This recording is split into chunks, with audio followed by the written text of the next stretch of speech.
Yeah, let's get into this overtime stuff because that's a topic of conversation.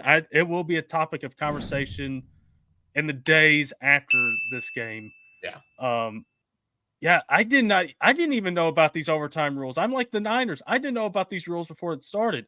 Like I just didn't know. Because the overtime rules changed so much. I'm like, okay, it's been a few years since we've gotten overtime in the Super Bowl. What's gonna happen here? And then when they put the rules up, and I think I scrolled on Twitter, and I think that's when I saw them first. I was like, oh, so both teams are going to have a chance to have the ball. Okay. Then, well, maybe that could change how you want to do the coin toss. And then we see the Niners and Shanahan. They're like, they don't know, but they're like, hey, we want the ball. And we've seen Shanahan's reasoning saying, hey, we want a potential third possession if the Chiefs go and score. So that way we get the ball in sudden death right there. I don't know. What do you make of what have you made of all this talk about this overtime? Yeah, so a lot of people, I think, are rightly pointing out that in this new overtime setup, the ideal move is to defer, right? Because you want to know what you need to do. So the idea there being 49ers win the toss, give the ball to the Chiefs, find out what the Chiefs do so that way your offense then knows, do we have a fourth down to play with each time? What do we need to get? I think the Chiefs took advantage of that, having the ball second, too, by the way. They kind of knew we only need a field goal, so let's take some chances, with the offense, right? Like, especially Right. once you cross the 50, kind of just go for the touchdown, right? And then hope you get it, because hey, we've got the field goal now to tie kind of in our back pocket. And I agree with that. And that's kind of what the analytics say. I do. I fully agree that in this overtime scenario, more information is what you want to have, right? That's part of why I'm a big fan of the when you're down 14, was it when you're down? Yeah, when you're down 14, go for two on your first one because then you know what you need, right? Yeah. However, I think this was a situation where I agree with Shanahan going against the analytics here. I agree with taking the ball first. Reason being is your defense is worn out. Your defense is tired. They're just on the field, right? The 49ers had the ball for 3 seconds with a kneel down. And so they just got torched by Mahomes. To me, Yeah. if you give the ball back to Mahomes, you are effectively guaranteeing that he's going to go score a touchdown on that drive.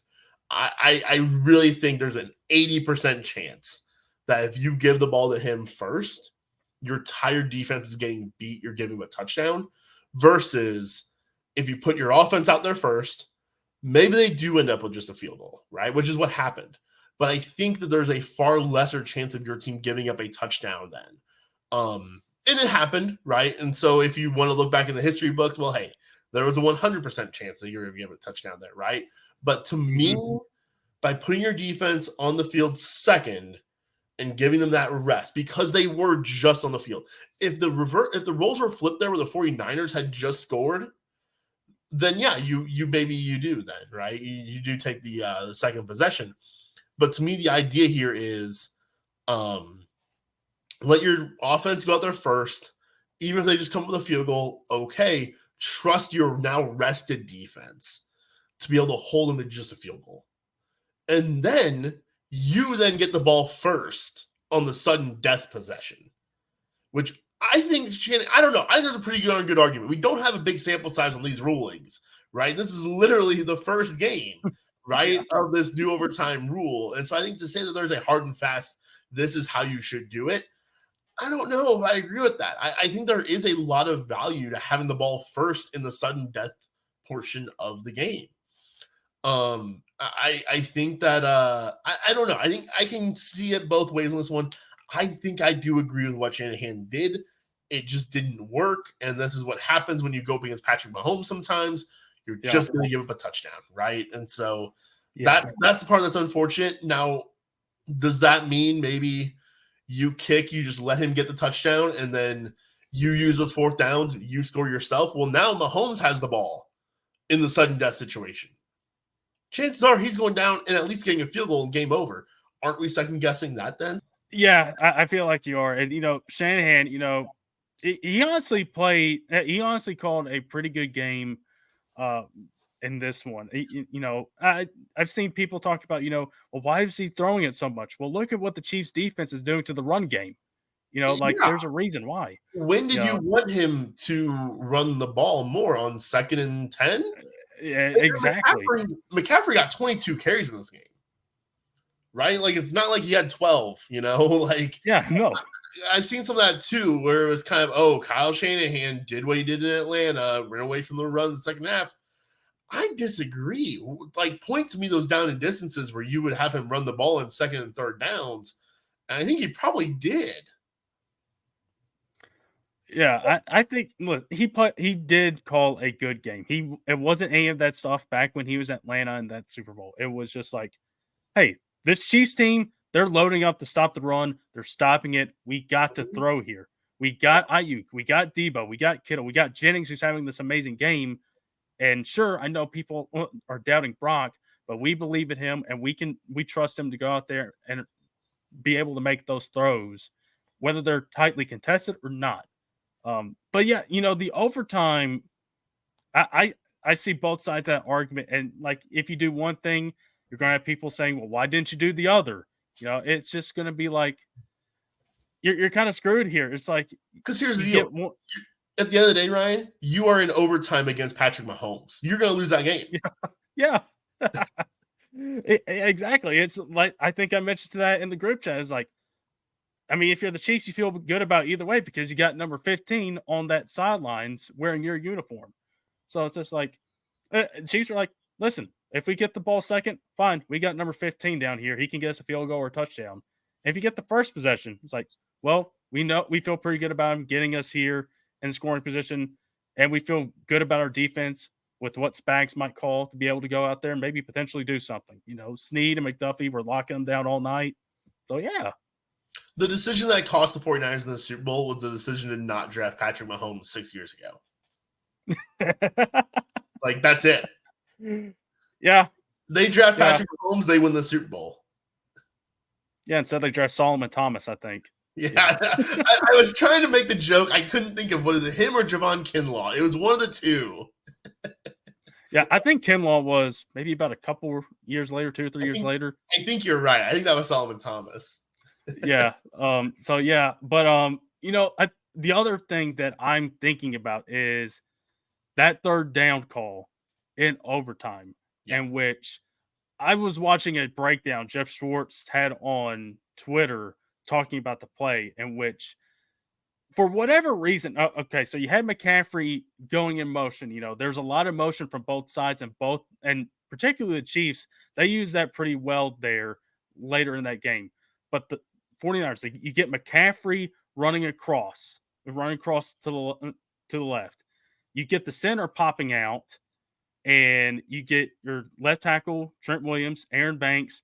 They go and crash down on the right, and then you got Kittle out here, who is, I think, he's got Karlaftis, but he leaks out. And so you got McKivvis, and then you got Burford as your right side. And we talked about that right side of the line, about how tricky it might be. Well, I don't get the protection there because you got Justin Reed, you got him coming screaming down, and you got Chris Jones here, which, listen, I think this is big idea here. I think it might be great to block Chris Jones. That's just my 2 cents here. I think it might be a good idea to block number 95. And McKivitz gets like a left hand on him, and Schwartz is kind of like saying, I think the right guard was supposed to go and take Chris Jones and do that. But I think even if they just play straight up, I think they got that blocked well, in which you look at that third down, you got Ayuk on Snead, and Ayuk beats Snead. Snead is on the ground. Ayuk is running free. You got Kittle leaking out, which Purdy could have probably just hit him quick for a few yards there, and you might convert there. And you got Jennings kind of leaking out, breaking off of his man. So if you block Chris Jones, you probably got a touchdown here. And sure, you might go into sudden death giving the ball back to Mahomes, but at least you got a touchdown. You don't have to worry about a touchdown beating you at the end of that overtime. So that third down, I think, was that's massive. And Chris Jones, Like, how do you leave him unblocked? But also give credit to him. He Yeah, goes in there and he just absolutely game wrecks that play and changes it. yeah. And that's one of those things too, right? If they score the touchdown there, then there is no sudden death with Mahomes having the ball first, right? And then Yeah, you have the ball to start sudden death. All you need is a yeah. field goal to win. So yeah, I think there's a whole lot of ways where it could have gone their way strategically. But like I said, the biggest mistake is you didn't have Mahomes. Yeah. That's what it That's comes every down team's to. biggest mistake. You know, those 9 teams that drafted ahead of the Chiefs, that's all their biggest mistakes. You know, like, Yep. why didn't we take this dude? And the rest of them should have traded up in front and taken him, right? Like, Mhm. Yep. Yep. I'm trying to think, you know, yeah, that overtime, that's going to be something that's going to be talked about for a while now. And it's an interesting conversation. I think Peter mentioned, you know, there's a lot of good what ifs in this game. And, you know, I think that third down is a good example of it. That missed PAT is a good example of it. But I mean, yeah, the Chiefs, but you got to give them credit. Mahomes, they had to go down there and do the thing. And you had that big play to Kelsey that was on a short crosser, and he just got a whole lot of yards after the catch. And that just put him in good position. And then they basically called the same play they did against Philly last year to get the win, to do the same this year and get it to Hardman. In which, listen, if I'm Hardman, I get it. I probably would have blacked out too in that moment. It was like, what's going on here? well, and apparently, I saw somebody said that it also was a play the Ravens used twice this past Mm, season and scored on both of them. So that's interesting too. That it just seems to be like a winning play.